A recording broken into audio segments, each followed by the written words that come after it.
Good afternoon and welcome everyone to Network 2020's discussion about the Arctic.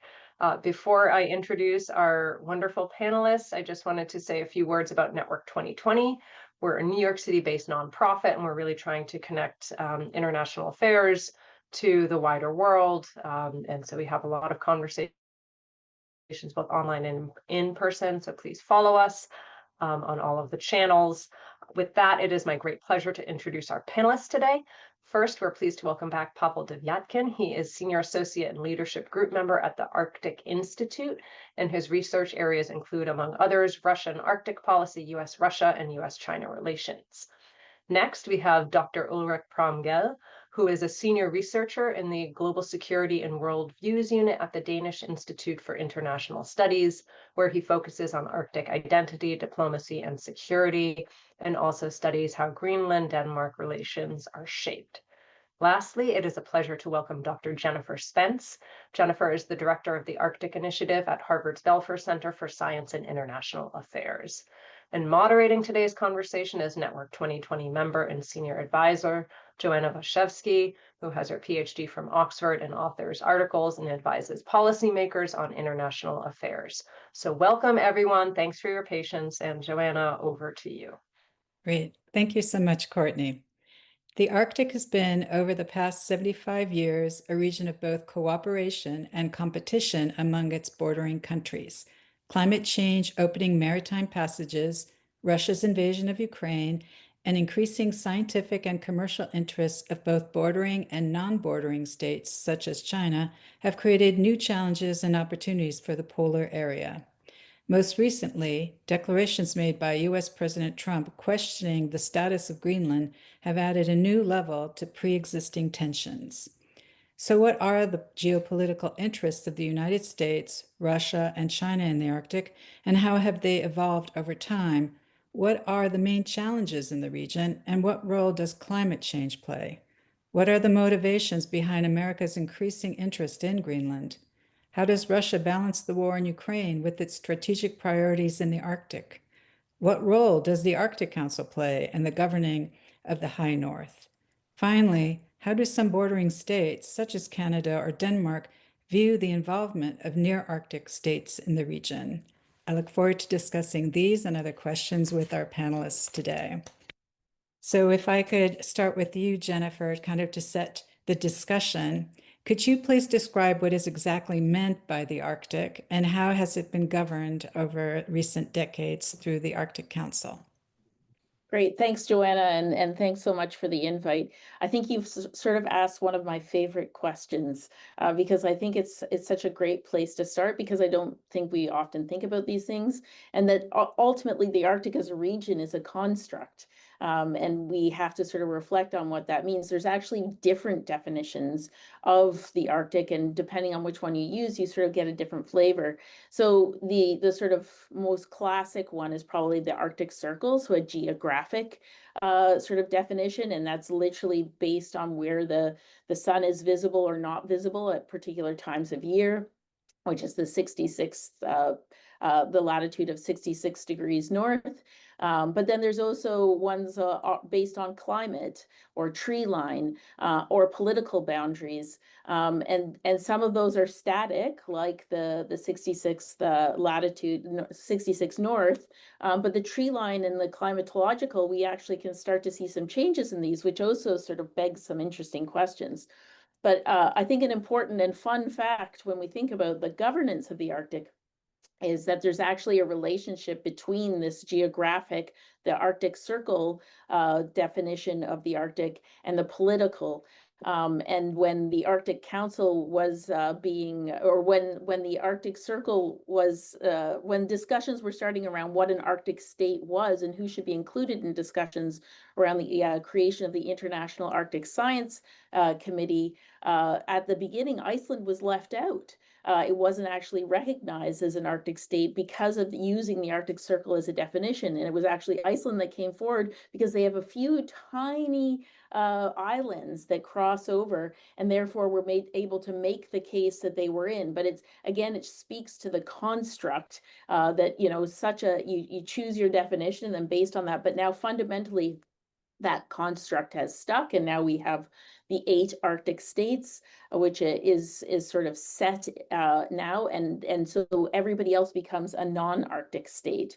And so, you know, we know, as you've referred to, that the Arctic was, during the Cold War, was a military theater, but at the end of the Cold War really became a place that was where people saw a potential for reopening cooperation between Russia and the West on things of science and sustainable, environmental protection and sustainable development. And the sort of the real period of peace and cooperation sort of lasted between the early 1990s to 2013, I would sort of propose, where the Arctic Council was sort of the jewel in the crown of this idea of Arctic cooperation, and really sort of brought in this spirit of collaboration, and that there was something unique and exceptional about the Arctic.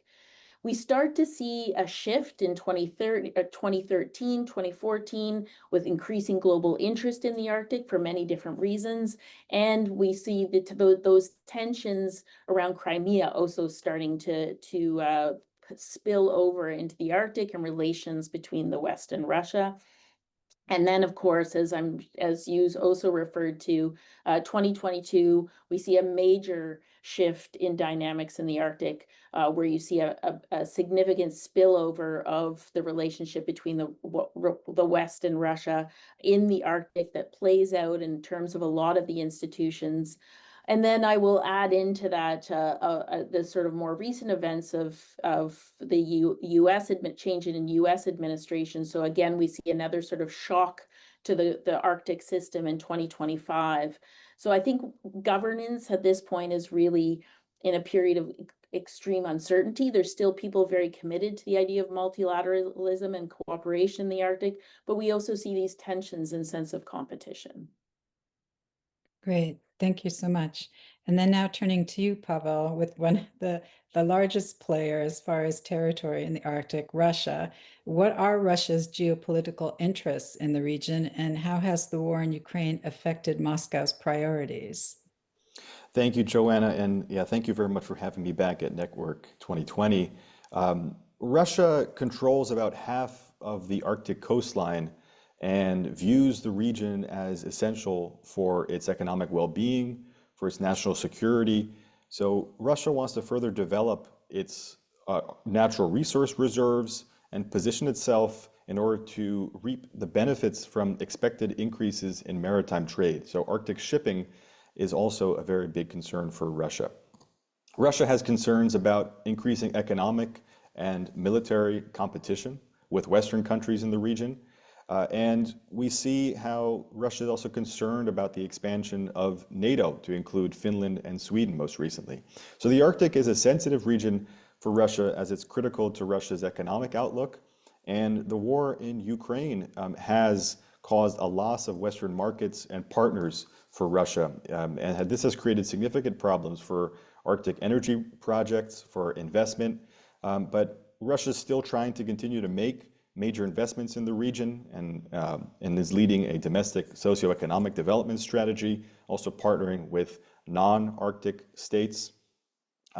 So in general, I would summarize Russia's Arctic policy as focused on using the Arctic as a strategic energy and natural resource base, managing the Northern Sea route to transport mostly extracted resources, scientific research and collaborative projects, so international cooperation, projecting Russia as a responsible power by participating in institutions like the Arctic Council, and securing Russia's economic interests and sovereignty in the region with a comprehensive land, sea, and air military presence.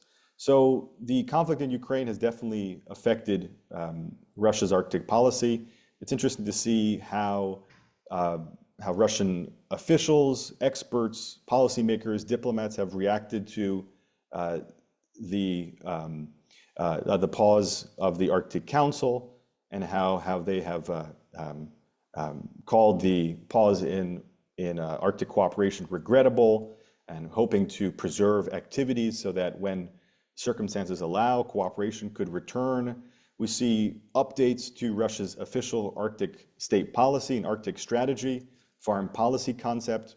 So amendments to these official strategic documents have increased a lot of attention from international media, from many commentators that thought that Russia removed all mentions of the Arctic Council from its Arctic strategy, but actually Russia removed the mention of this international institution from one section of its Arctic strategy. Russia still sees the Arctic Council as very important, but interesting enough, Russia has withdrawn from the Barents Euro-Arctic Council in September of 2023.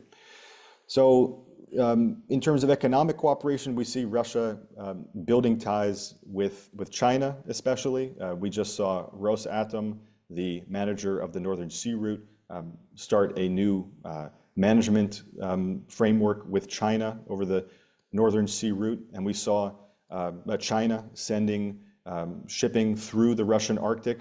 But then, the just announced sanctions from the US Treasury on Russian oil companies, Lukoil and Rosneft, will also affect China's interest in the Russian Arctic, and this will also affect Russia's hopes to develop the Arctic region.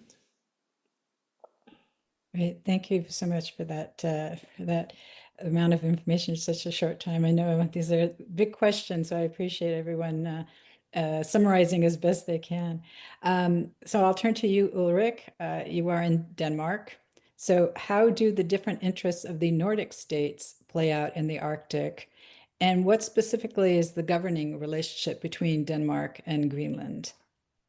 Yeah, I think I'll begin slightly to the side of that question, is in the sense that I think a very important aspect of Arctic governance and the Arctic in general is that all the states that has a part of sovereignty in the Arctic, they're basically based out of the Arctic. And then there are, they have population in the Arctic. To a large degree, some of this population is indigenous, so it's not kind of their original state that has sovereignty over their the territory. And I think that's important for two reasons. First is that there's really not much of a formal governance vacuum in the Arctic, in the sense that there are states in charge of most of the Arctic territory. On the other hand, some of these indigenous peoples have really felt that the Arctic Council have been empowering them, both, of course, internationally, but also in a sense in vis-a-vis their own states, because they have this special status as a permanent participant in the Arctic Council that also reflects back in some cases in their status or attention, at least what they get from their own states. Then to your question, I think the most important thing about the Nordics is that the Nordic versions or parts of the Arctic are quite different. They come basically in two different versions. There is the Fennoscandian peninsula, Norway, Sweden, Finland, who on the one hand is very, very close to Russia and feel very much in continuation of Ukraine, in the sense that there is a genuine feeling that Russia is a military threat. These countries, Norway, Sweden, and Finland, have Arctic populations which include the Sapmi, an indigenous people that lives kind of among Norwegian, Swedes, and Finns on the same territory.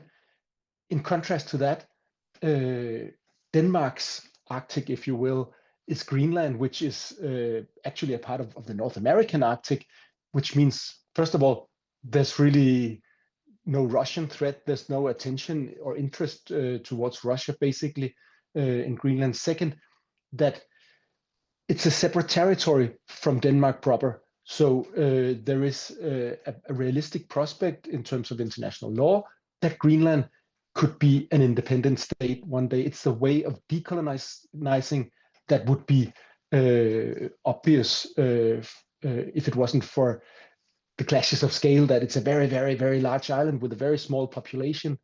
So it's really difficult to run a modern state there. And of course, as Russia is far away, China even further, I think most Greenlanders that are afraid of conflict and war and geopolitics, they're more worried about Donald Trump and particularly the way he got into his presidency a small year ago. And probably we'll get back to that, but there is military buildup in the Arctic, but it's really something different if you look to the European Arctic and if you look to the North American Arctic. Thank you so much. And thank you also for raising the issue about the indigenous people, because we were going to ask some questions later about that. Now, turning to you, Jennifer, again, what have been the primary geopolitical interests of the United States in the Arctic, and how has President Trump kind of changed, to what degree has he changed U.S. policy there? And also, how has that impacted U.S.-Canadian relationship in the region? Yeah, so I think one of the things to sort of emphasize is, I mean, the US has not really thought of itself as an Arctic state, and I think most people in Alaska would tell you that they don't necessarily feel, especially from most of the United States, that sense that they think of themselves as an Arctic state. Having said that, there has been sort of a continuing trajectory of how US policy has developed, and a senior fellow with us, David Bolton, who is part of creating the US national strategy on the Arctic region in 2022, will tell you, and I think he's right, is as much as we've seen changes in administrations over several decades, that the trajectory of that policy, those policy positions have been fairly consistent over time. There's of course a security component to that, so the strategy sort of reflects 4 pillars. Security, which is, makes a lot of sense. I mean, if you look at a map from the top, you have a US, Russia, our neighbors. Then, of course, climate change and environmental protection, and that has been there's been a strong sort of position on that over time by the United States. Sustainable economic development has been another component of that, and then very much and heavily engaged in international cooperation and governance. So those have been the pillars of the national strategy in the U.S. For some time. We've seen I'm not telling anyone have anything they don't know. We've seen a significant shift in that in recent in the recent months.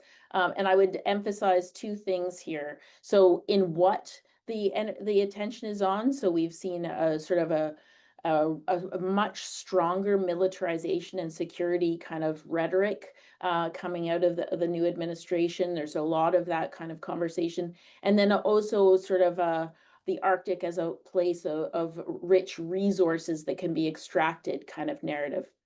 And then, I mean, as Ulrich sort of touched on, one of the things we were talking about is not only what they're focused on from a policy perspective, but how they're doing business. And so the administration really shifting from sort of cooperation and international multilateralism on issues to sort of this sort of America first approach that has translated into comments about the acquisition of Greenland and comments about the annexation of Canada. So, I mean, this is where I emphasize I'm in the United States, but I'm a Canadian. So always have that sort of bipolar feeling. And so this is where, I would touch on that there are because, I mean, North America, geographically, we will always be neighbors. So and people are very aware of that, especially in the North, where you can't operationally do things without cooperation. The infrastructure, the capacity, the communities are very small. So you really have to sort of reflect on that. And that need to cooperate is not going away.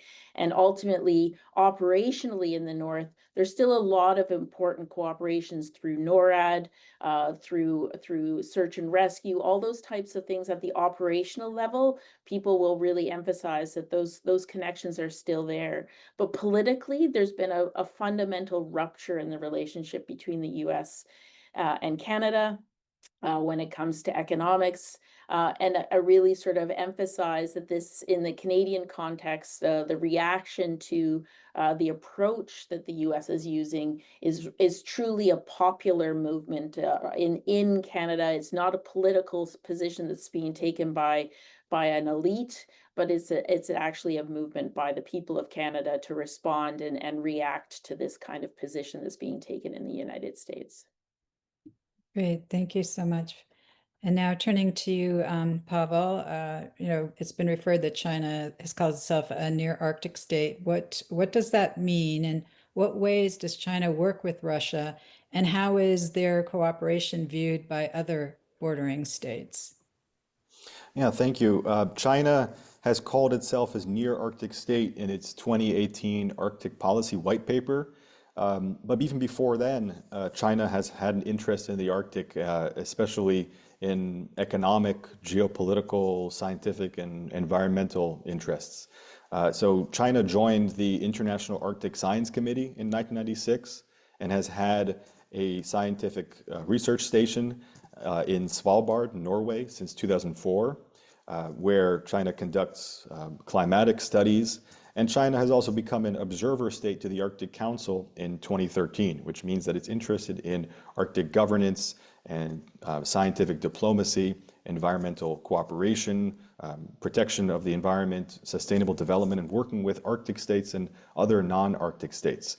So China calls itself a near Arctic state, and that has caused a lot of alarm from especially the US, but other Western countries, from NATO as well. And this is especially over China's growing role in the Arctic economy, in Arctic shipping. I mentioned how there was the Russia-China Northern Sea Route management framework agreed upon recently with the Russian Rosatom company.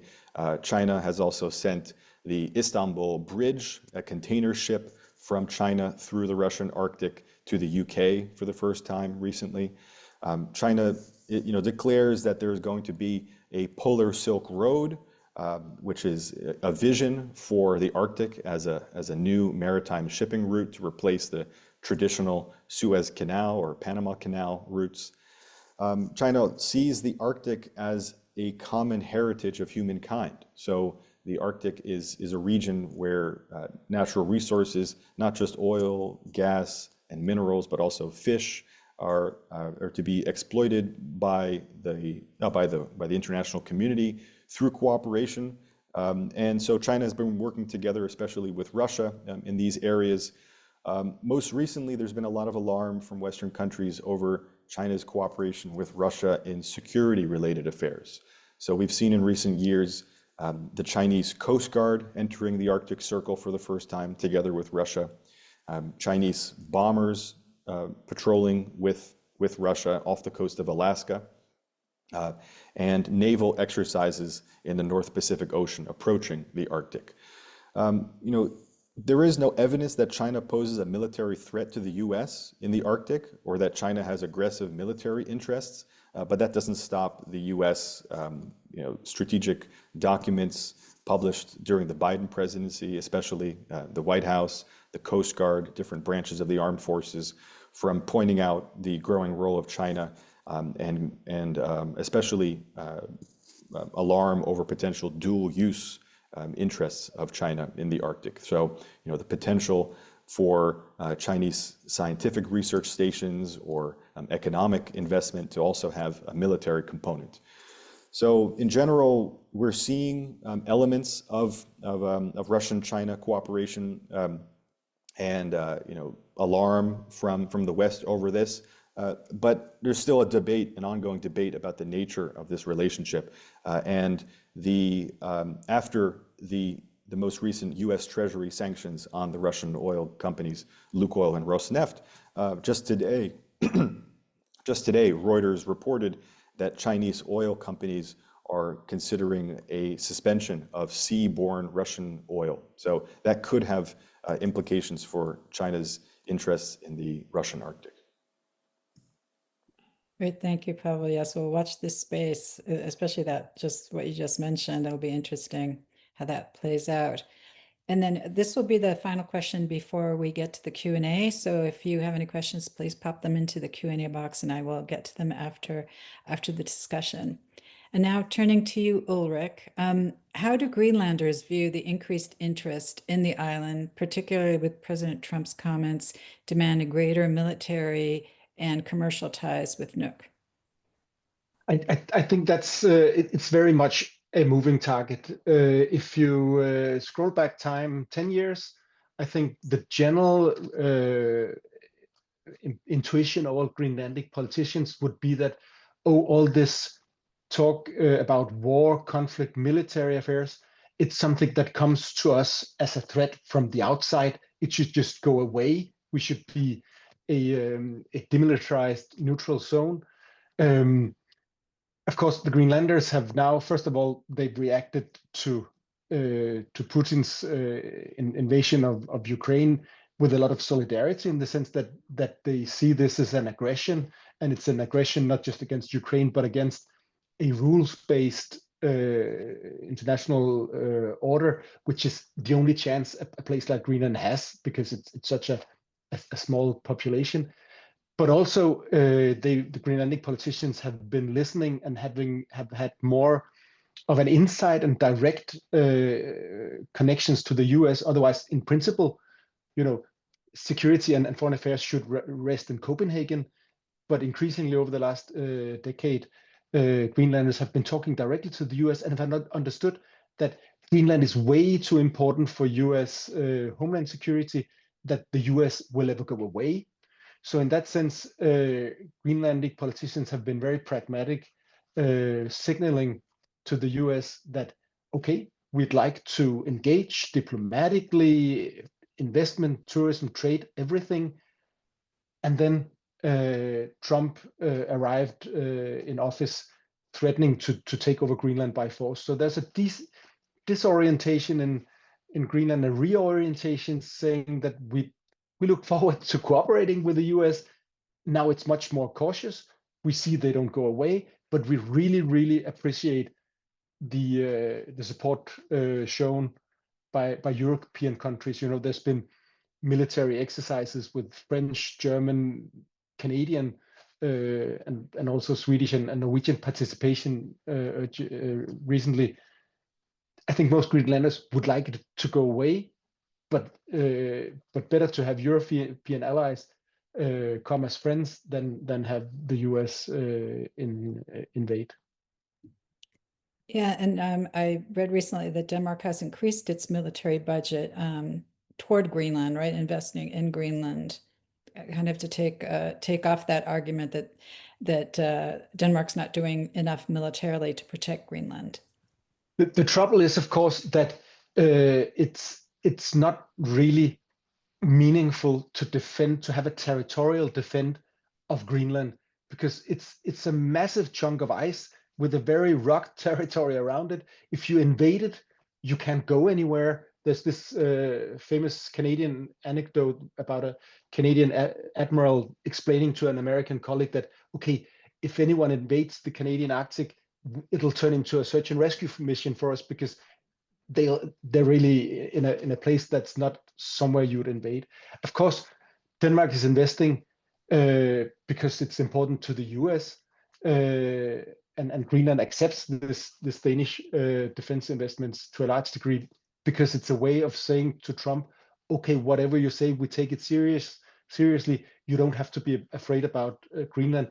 It's not because anyone in Greenland really fears a Russian or a Chinese aggression, because they know their island. It doesn't make any sense. The only Russian target there might be in Greenland is the American Bidufix space base. They own what was until recently the Thule Air Base, which is very important for U.S.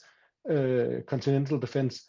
But for Greenland, it mainly makes this remote part of Greenland a bombing target.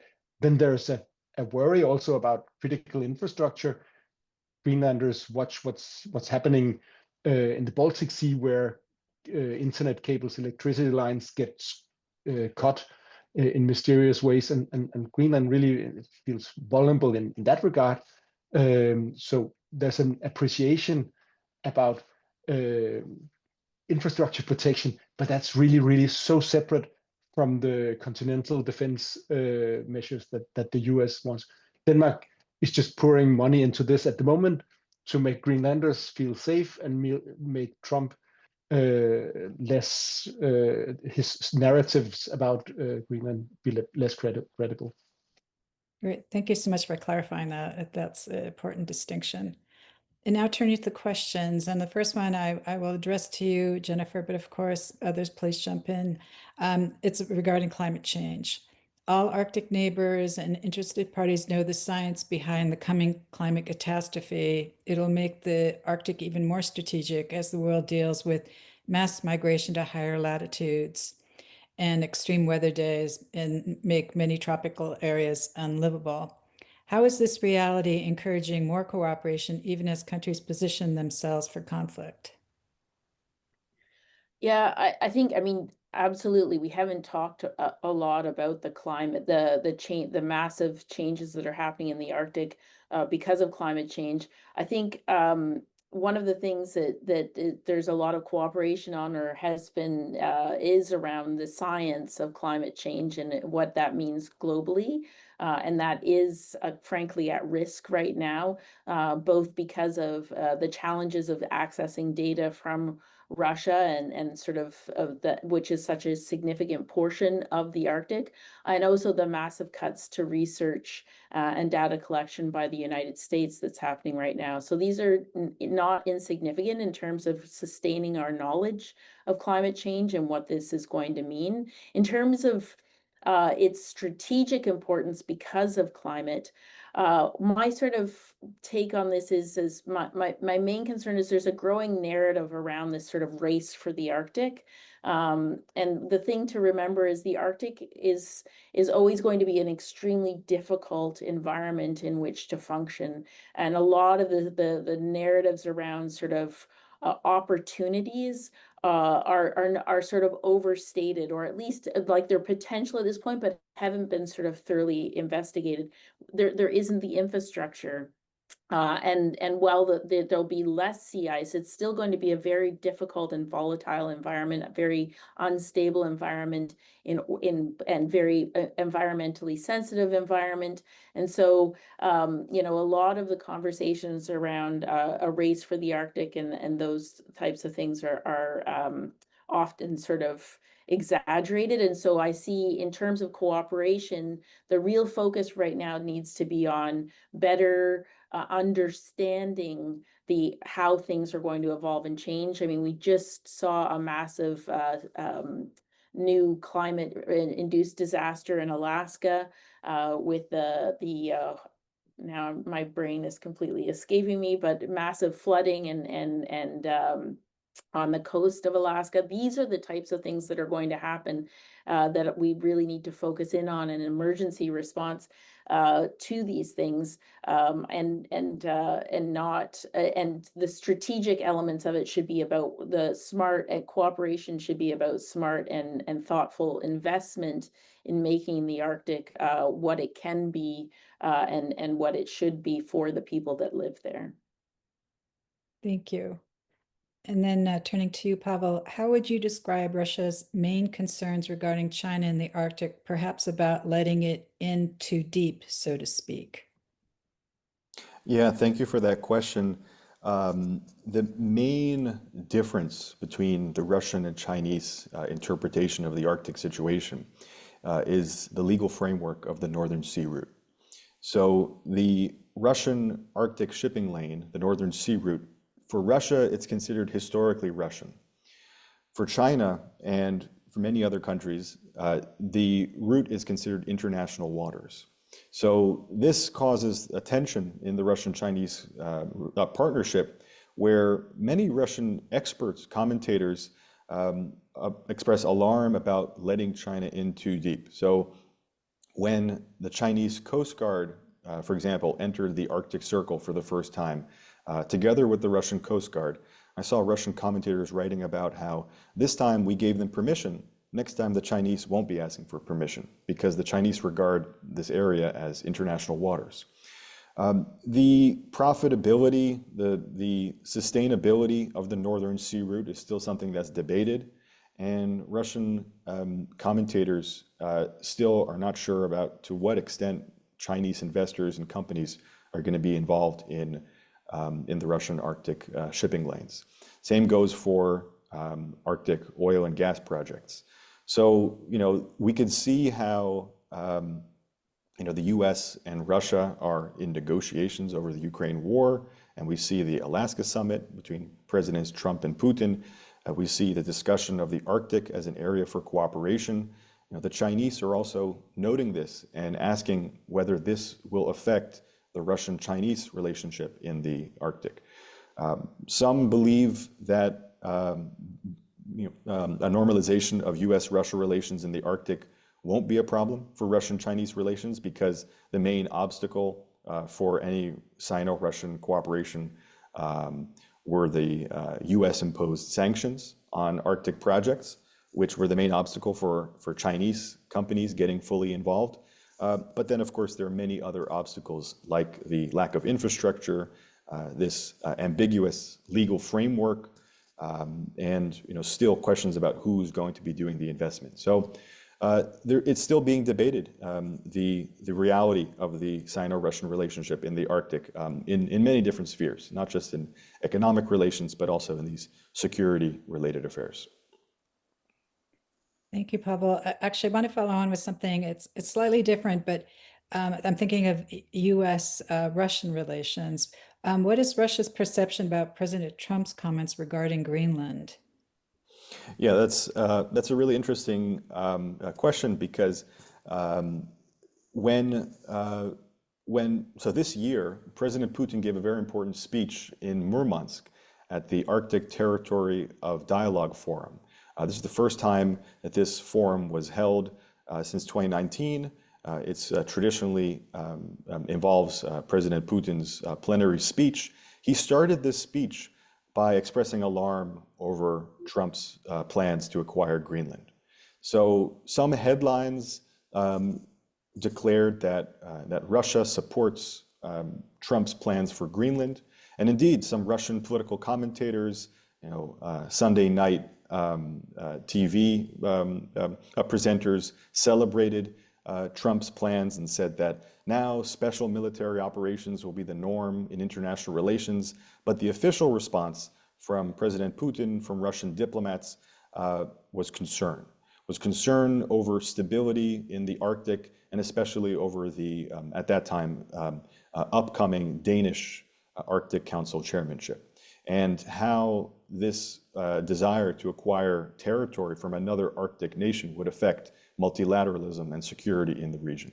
So Putin did, in his speech, discuss the history of the U.S. plans to annex Greenland since the 19th century, together with Iceland, around the same time when the U.S. acquired Alaska, but said that this should not be taken as a joke and should be taken seriously and also treated with concern. So other Arctic officials, military officials, diplomats in Russia said that this should be taken into consideration for Russia's own military planning in the Arctic. So from the Russian perspective, Trump's plans to acquire Greenland are very concerning. Thank you.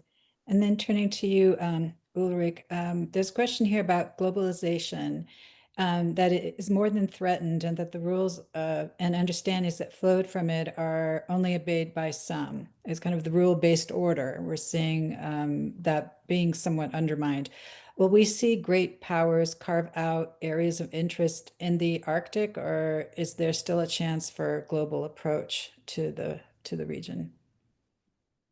I think this is an interesting question on a lot of levels. First of all, I think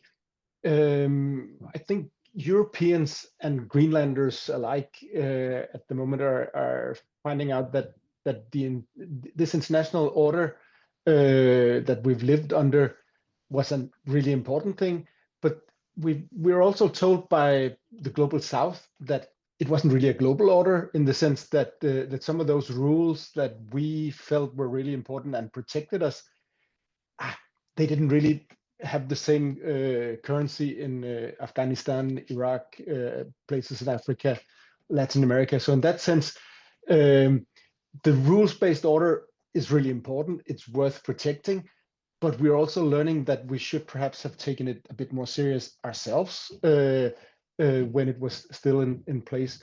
So that's the one correction to this. The other is that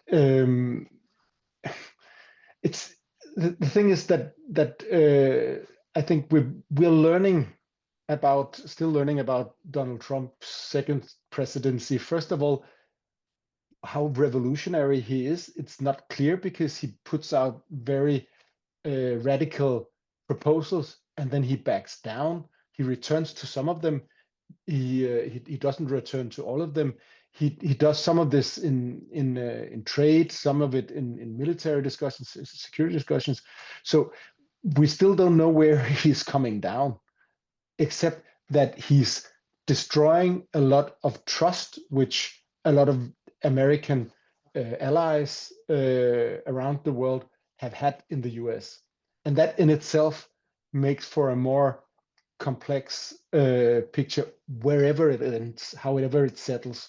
So we will see no matter what happens specifically around in any of these conflicts, see Europe trying to take more care of its own security, trying to keep the US as a security partner as long as possible, but gearing up to be able to take care of itself again.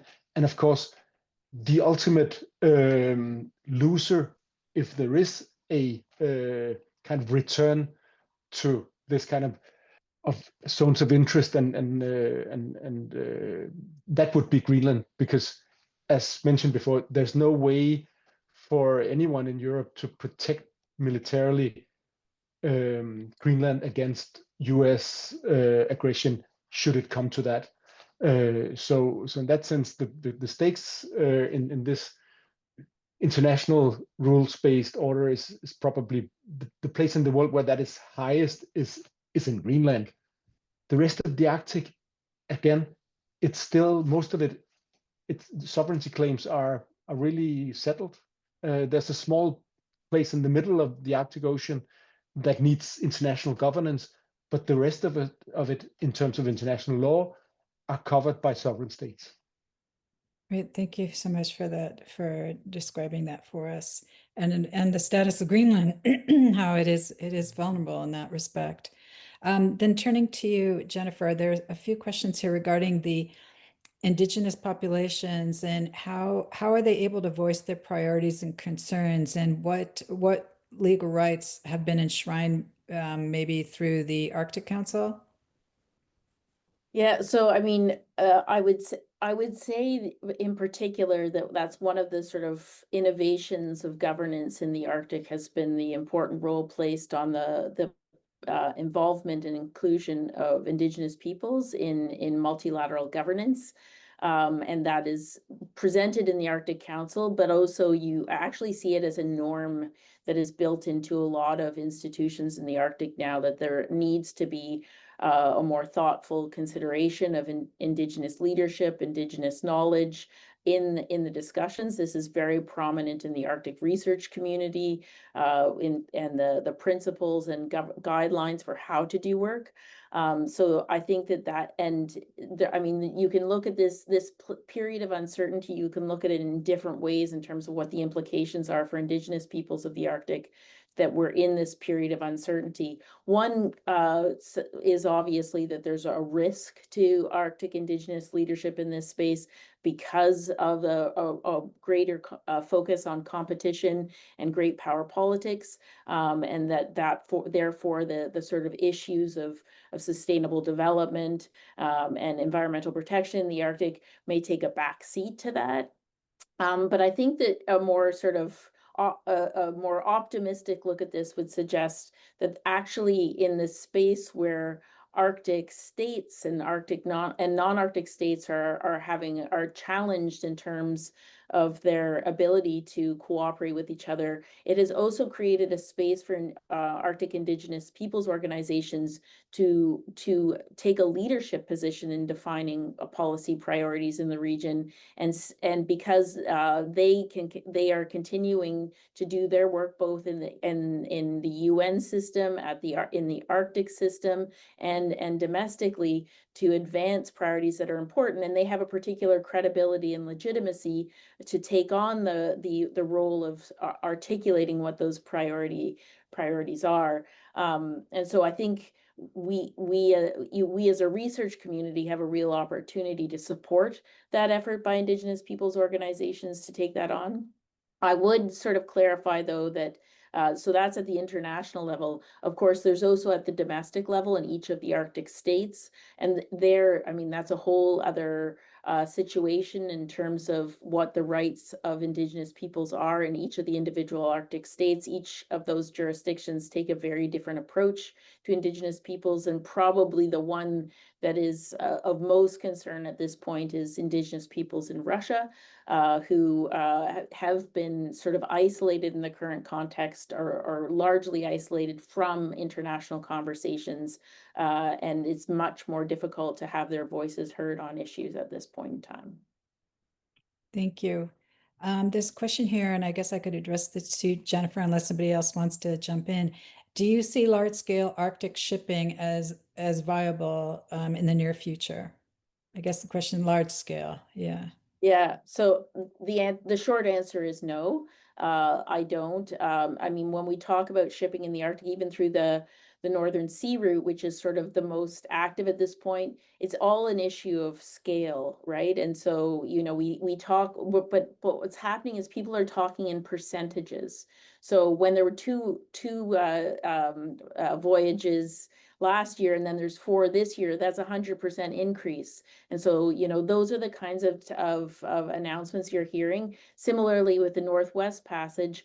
But I mean, this is really an area where if you talk to insurance companies, if you talk to shipping companies, if you talk to those that need, like, shipping requires certainty. You know, the value of the shortened distances is completely negated by the instability and uncertainty that the weather and the environmental conditions offer. And so there's a real sense, and so, you know, the idea that there'll be anything in the very near future, there isn't the infrastructure to support major shipping in the Arctic. So this is not anytime soon, and some would argue it will never be. It may be a supplement to, but will never be a serious alternative to shipping routes further south. Great, thank you so much. So with the few moments we have remaining, I just wanted to try to end on a positive note. Looking to the future, let's say in 5 years from now, what positive developments would you hope to see in the Arctic? What would you like to see? So I'll start with you, Jennifer, since I have you right here. I think Ulrich has he looked keen, so we'll let him go. Oh, okay, yeah, please. I think the most important thing is not something that should happen in the Arctic, but the rest of us should really start taking climate change seriously, in a sense that we should decarbonize way, way faster than we do now. And that would have, hopefully we could do that in time to have a positive impact on the Arctic, but because that's basically the major threat to the Arctic as we know it. And it's not an Arctic generated problem, it's something we do to the Arctic. And can you just quickly say what would be a good first step? Stop flying, stop eating meat, stop driving cars. Nothing dramatic. Nothing dramatic. Right, great. And then Pavel? I just want to echo what Ulrich said, and just focus it on, we see this normalization of the U.S.-Russia relationship. We see this, of course, each day has a different story about the progress of the Ukraine war negotiations. But in that Arctic Territory of Dialogue forum that I mentioned, where Putin gave his plenary speech, the presidential envoy of Putin, Kirill Dmitriev, on the sidelines of this forum, gave an interview to BBC News where he said, climate will be central to U.S.-Russia cooperation in the Arctic.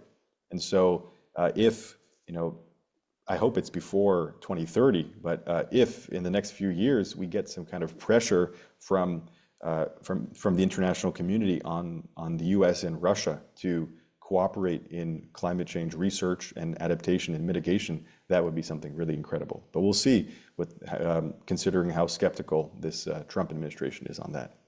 Yeah, it could be a challenge, but we can always try to be optimistic. And Jennifer? Yeah, I'll take a slightly different tact. So I've just come back and I'm still recovering from Arctic Circle Assembly in Reykjavik last week, where I had the pleasure of supporting the Arctic Mayors Forum and the Arctic Fulbright Fellows in hosting a futures workshop with youth. That is always inspirational to me. And so there's actually a statement, and the idea of the Futures Workshop is that we brought together 14 youth from across the Arctic who were able to articulate what they envision the Arctic looking like in 2050. That letter is now publicly available. I put it in the chat if I was more organized, but maybe the organizers can help to do it. And I mean, this is very powerful. And ultimately those youth then spent 3 days going around talking to leaders from across the Arctic and got an incredible reception in terms of leaders wanting to support them in their efforts to have the Arctic be what they want it to be. And that's what we're going to continue to do, is champion that letter and support them to advance the issues that they see. So on an optimistic note, this is the future of the Arctic, and we all have an opportunity to support that. Great, thank you. Yes, the hope with the next generation, for sure. Thank you so much to Jennifer, Ulrich, and to Pavel for a fascinating discussion. I'm sure people learned a tremendous amount about the Arctic that they absolutely did not know or did not really appreciate the complexity of that whole entire region. So again, thank you very much. And Courtney, back to you. All right. Thank you, everyone, for listening. Thank you, Jennifer, Ulrich, Pavel, and Joanna for moderating. I definitely came away that the Arctic is very much interconnected with a lot of the issues that we talk about on a daily basis here.